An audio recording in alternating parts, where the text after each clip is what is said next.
My advice would be to never be afraid to ask for help. You are not a burden to anyone.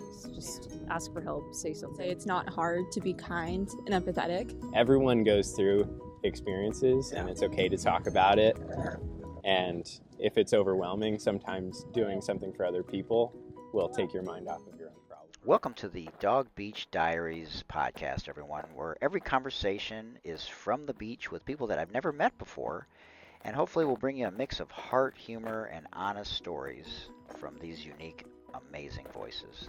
So sit back where every chat is unleashed, every story fetches a smile, and the best interviews happen with a little sand between our toes and a wagging tail nearby. Let's stroll the shore together and discover what makes life truly meaningful, and remind us all that we're not alone.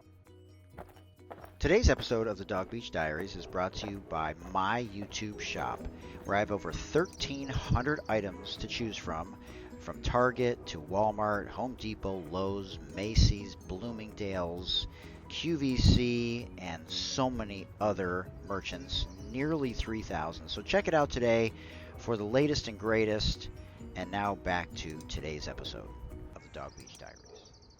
Okay, we're here today with Sutton. We just met, never met before, and we were just chit-chatting. I was like, do you want to be on the Dog Beach Diaries, episode 11? And she's here with her dog, Juni. Juni, Yeah. Okay. Short for Juniper. Juniper, oh wow, nice. Hi, Juni. Is your mom talking? Right on. Okay, so where are you from originally? I'm from Austin, Texas. Okay. Yeah. Well, Austin's a little bit more progressive, so that's good. Yes, as I opposed agree. to some other cities. I think it's the most noteworthy city mentioning from Texas. Yeah, so. right. They have a good little outlet mall there. So do you like it better here or Texas or where? You said you went to Mississippi? Yeah, I've kind of been all over. Yeah. So I grew up in Texas, was there for 18 years, went to college in Hawaii. Yeah. Wow. And then moved to Mississippi, back to Texas, and then here. Oh my God. But I gotta say, I definitely like living here a lot better than Texas. I like being outside, and this is a place to do it year round. I have the ocean, I have mountains, and in Texas you don't really have either of those things. At least not like ours. Yeah, you're doing a good job, babe. This helps me be distracted. Anyway, I love being out here. And wait, you're married? No, I was married. Oh, you were married. Okay, Yeah, so now you're single. Yeah. Oh, wow. Well, I guess not single. I'm in a relationship, but Okay, she's in a relationship now. Oh, good. Okay, so we can go down that road. Yeah. Okay, so however you want to elaborate, what did you learn from the first? So he was military? Yeah, he was military. Okay, so that's where you were going with that. Okay. Yeah. So he was Air Force, right? Yeah. That's the only thing I knew. And then, so what did you learn from that relationship? Okay. Hi, bud. Dave's your cousin's here. Oh. Yeah, your cousin. She's like, okay. What did I learn from my first relationship? I think I learned to take relationships slowly because I rushed into that one. It's just kind of the nature of how I grew up religiously. You get married young, you get married fast. And I don't know, you don't really know someone after a year of being with them. And even after 5, you could be with them 10, 20 years and you're still learning new things. But to rush into living together, marriage, all of that, it was fast. But again, that's how I was conditioned. Yeah. So your parents were together for a long time? Yeah, my parents are still together. They've been together 35 years, yeah. That's old school right there. Yeah. That's cool. And I also learned that relationships ebb and flow. I thought relationships were supposed to end, I don't know, like the happily ever after type thing. That's what I thought relationships were, that you're always going to feel butterflies and love for each other. And when I didn't feel those things, I started to worry that something's wrong with me, something's wrong with my relationship, and I didn't know how to voice those concerns. That's also another thing too I learned, just how to advocate for myself, how to speak what I'm feeling, speak what's on my mind, because I was scared to do that, right? Because I didn't want to come off as being too needy or pushy, whatever it was. And what else did I learn? Also, just general respect for each other. Sometimes it's easy to play around too much, tease too often, and sarcasm. Yeah, you can quickly cross the line, I feel. So that's so deep.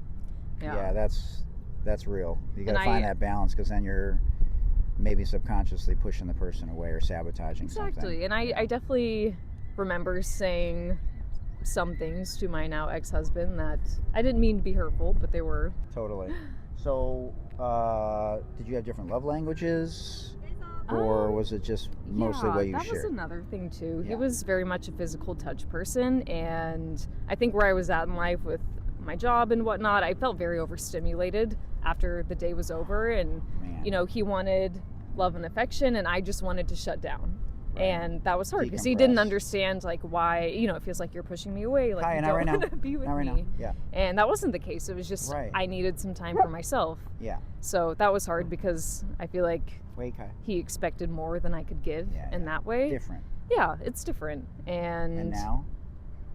And now, what is my love language? Well, do you have a different love language that you like to give versus receiving? And what about your relationship? Yeah. What about your relationship now? I like to give. All right, I don't know how you give service, but I like doing acts of service for people. Washing someone's car. Like washing someone's stuff, making food. I love making food, cooking, baking, and so that's a way I show love and appreciation for someone. Right. Yeah, it's cool, but I mean that's what you love to do, right? Yeah, and it's like I also love when people do that kind of stuff for me. I just love spending time with someone. Okay, so quality time. Even if we're not doing anything, just being in someone's presence is enough for me. So. Man, well, so what about the person you're with now? They feel the same way? Yeah, we've talked about this too. We have very similar love languages, which helps. Quality time. Yeah, it was something we talked about, I think, the first day we met each other, or the first date we had. That's so awesome. Wait, how'd you guys meet? We met playing volleyball. It was a really fun story. Yeah, I was at this volleyball clinic. I had stayed after because there were some... Wait, where was this clinic? Mariners Point. Oh, interesting. Okay, go ahead. Life's a beach, if anyone wants a volleyball clinic. Oh, wow. But I was just sticking around after because I thought maybe someone needs a sub, like someone's teammate maybe didn't show up for the play. And his name is Rubio, so he was also there. His partner didn't show up, and so the coach came up to me. He said, "Hey, do you want to play? I have someone who needs a sub." And I said, "Sure." Never met this guy before. And we just had a really fun time playing volleyball together. After we played, we just sat and talked for a while. And then same thing the following day. We met up, played volleyball, walked around all afternoon, went back to his place and just talked for the evening, and then went home. And kept it up. Man. Yeah. That's a cool story. I didn't want to get on a dating app. I wanted to meet someone organically, doing something that I love, because there's a good chance that if someone else is there, they also like doing the same things. Totally. So it was just a very sweet meeting. That's so cool. Yeah. Shout out to Rubio. I know. So where do you see yourself in 5 years? Oh my God. Wait, but what do you do? And then where do you see yourself? So I'm an accountant. Okay. I know. I don't work in taxes, thankfully. Gotcha. I work in corporate accounting, which has been kind of fun. Yeah. Because I hate taxes. I don't even do my own taxes. I have an accountant who does mine. What was I going to say? 5 years. 5 years. Yeah.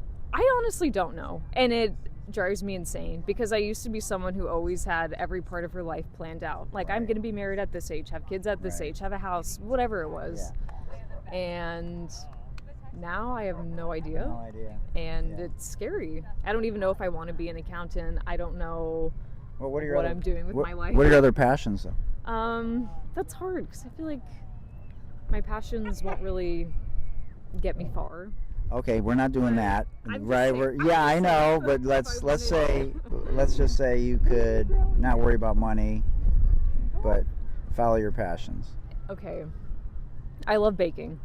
I baked some really amazing bread, bagels, pastries. Come on, girl. And I love it. I love experimenting with, like a different flour, different type of sugar, flavor, whatever it is. I love it. I also just love bringing my baked goods to a party or to a friend because it makes them so happy. Right. Everyone loves a home baked good, right? Totally. So I love doing that, and I don't know.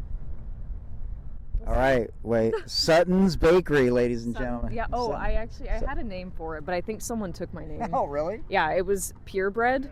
Oh. But like pure bread as in BREAD. But Sutton's Purebred like a dog. Oh, gotcha. Dogs, interesting. Yeah. I like that. I thought it was catchy. Yeah. And it's pet friendly, of course. Exactly. A little pet friendly cafe. But you could cook pet foods too, like pet ice cream or pet.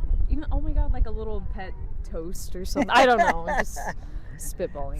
Flat dog bread. Yeah, if I could just have my own little standalone bakery, I'm not trying to expand, I don't want to have a chain or anything, I'd be so happy. Just a bakery cafe. But wait, couldn't you, like, on the side, like ask the owner of a parking lot and just do it like on the weekends or something? Maybe. I know people do pop-up Yeah. baked good stands We're going around in a second, here. buddy. 2 minutes. Yeah, they're between 5 and 10 minutes. We're going soon. She is fine. She's like, I want to move. You can move anytime you want. Yeah, I could do a little pop-up. I've thought about that. I will say it is hard to bake multiple loaves of bread in your home oven. Right. It takes a lot of time. I'd be up all night just to make maybe, I don't know, a dozen loaves. Oh, right. Yeah. Yeah. Oh, my goodness. Yeah. But I mean, I've looked into getting an oven. Not quite a about a commercial truck? oven, but Like a I don't truck. know, like a home commercial oven. Yeah. That I could bake at least a dozen loaves in under an hour. I know, it'd be cool. I've thought about this. I've explored it, but then I get really scared and think I don't know if I can make this happen. I can make this a reality. Yeah. So I kind of back down. But All right, we're gonna get her motivated, ladies and gentlemen. yeah, get me motivated. I'm just scared. That's all. Yeah, that's reasonable though. Like, I who don't wouldn't wanna be fail. scared? I think everyone's scared of failure to some extent. But what happens if you fail? You just start again. You know, some of the greatest people in the world have failed. Walt Disney. Yeah. I mean, Amazon took 18 years to like get going. Yeah, The WNBA's they're in year 28. They're not making a profit. that's true. I mean, there's lots of examples. Yeah. Sutton's Bakery. But I would be happy. Like, I would die happy knowing I provided Well, you could these do, amazing. but you could do stuff for the homeless, for kids. Yeah. Oh, totally. So that way, even if it technically fails financially, you've done some amazing things and you I've can done walk something. away. That's what I just want to do good in the world. You Yeah. know, because I feel like we publicize the bad a lot. And if I could just do one good thing for my community, I would be happy. Yeah. So. Totally. All right. So last couple questions. Yes. If you could have a dessert with bakery items with one person, past or present, dead or alive, that you never met before, Oh. who would you want to have like coffee and some baked goods together with? Oh my God. Who? Okay, this will be cheesy. Taylor Swift. Ah, let's I love go. Taylor Swift. And she just seems like a genuine person. I mean, talk about giving back to the communities Totally. in the tens of millions, Yeah. like crazy. And people still complain about it. They're like, she has more to give. Calm down. Like, she is it's giving crazy. more than billionaire CEOs, you know? Like, Right. We're not going to name Yeah. who those billionaire CEOs are, though. yeah, we're not. But Right. they're out there. Yeah, that's right. Yeah, definitely Taylor Swift. I think it would be really fun. And I don't know. Okay. I feel like she'd be interested to talk to anyone about their life. And I'd be curious to hear about hers. Someone who is just so public, has no privacy. You know, what is that like? I'm so curious. So curious, yeah. And who would be number 2 on the list? Number 2. I would like to meet my maternal grandfather. Okay. He passed when my mom was a very young kid. And I don't know, everyone has always spoken so highly of him. Aw. And I'm just curious to know what he was like. What did he do? I mean, he was just a manual labor right. worker. What, what they did back then. Yeah, worked on farms and whatnot. Yeah. But yeah, I'm so curious. It'd be Yeah. fun to meet, really, I think any family member who has passed, just to know what their life was like, get their advice on a lot of things. I don't know. Yeah. Any last thoughts about what's going on in the world? Because I know you said you like to get away from that sometimes, and Yeah, it's a lot of negativity going on. I know. Sometimes I just...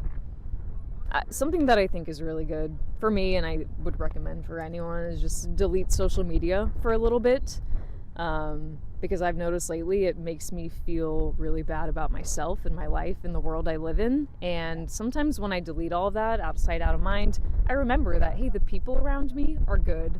The place I live is good. It's fun. You know, it's a good reminder that there is still some good in the world. Yeah. So, All right. Any final words? my advice would be to never be afraid to ask for help. You are not a burden to anyone. And Love that. we often feel like we are burdening people with our actions, emotions, whatever it is. No, that's not the case. Just ask for help, say something. I need to take my own advice. Oh, that was awesome. Well, we can't thank Sutton and Juni again for joining us today for the Dog Beach Diaries. That was awesome. Thank you, Mike. All right, thanks so much. Bye, everyone. All right. we'll see you next time, everyone. Thanks.